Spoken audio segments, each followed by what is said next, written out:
జై శ్రీరామ్. అందరికీ నమస్తే, అందరికీ గుడ్ మార్నింగ్.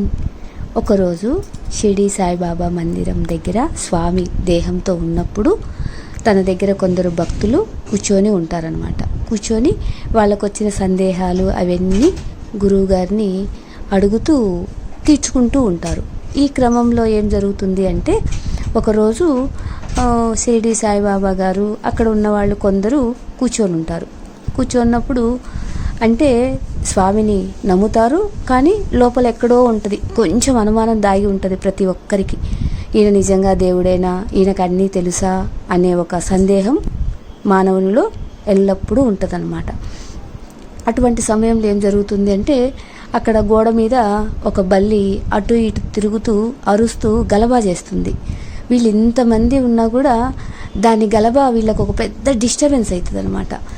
దాన్ని అక్కడ ఉన్న వాళ్ళలో ఒక భక్తుడు గమనించి దాని వైపు చూసి, ఇది ఎందుకు అరుస్తుంది, ఎందుకు అంత హడావుడిగా తిరుగుతుంది అని చెప్పేసి మనసులో అనుకుంటాడు. కానీ ఉండబట్టలేక స్వామిని అంటే బాబా వారిని అడుగుతారు, బాబా ఆ బల్లి అటు ఇటు తిరుగుతూ అంత హడావుడి చేస్తుంది, అరుస్తుంది, అది మంచిదేనా చెడునా అని అడుగుతాడు అనమాట.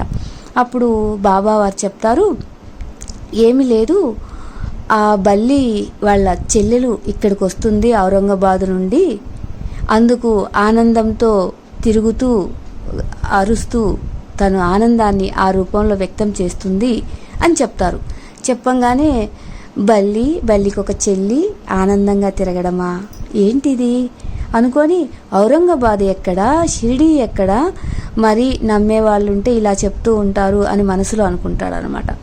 అనుకొని చేసేదేం లేదు, అలాగే కూర్చొని అందరూ స్వామితో మాట్లాడుకుంటూ ఉంటారు. ఇలా కొంత సమయం గడిచిన తర్వాత ఒక భక్తుడు ఔరంగాబాద్ నుండి గుర్రం మీద స్వామి మందిరానికి వస్తారు.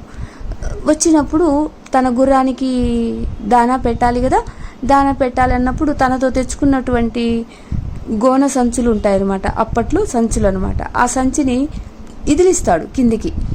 ఇదిలి ఇవ్వగానే అందులో నుంచి ఒక బల్లి కింద పడంగానే గబగబా వెళ్ళి ఆ గోడపైకి పాక్కుంటూ వెళ్ళి ఆ బల్లితో కలిసి ఆ రెండు ఏదో మాట్లాడుకున్నట్టుగా ఒకదాని వెనకాల ఒకటి తిరిగి ముచ్చటిస్తున్నట్టు ఆనందంగా ఉంటాయి అన్నమాట. ఇదంతా అక్కడ ఉన్న వాళ్ళందరూ చూస్తూ ఉంటారు. ఈ అడిగిన వ్యక్తికి ఎలా ఉంటుందో చెప్పండి, ఒక్కసారిగా భగవంతుడి మీద కనువిప్పు కలుగుద్ది.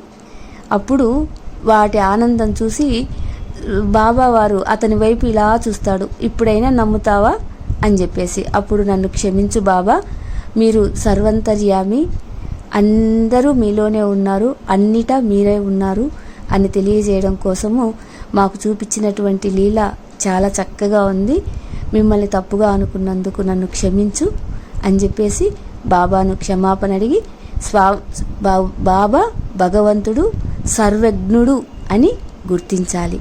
ప్రతిదానికి ఏదో ఒక కారణం లేకుండా ఎవరిని కలవరు, ఏ రూపంలోనైనా సరే.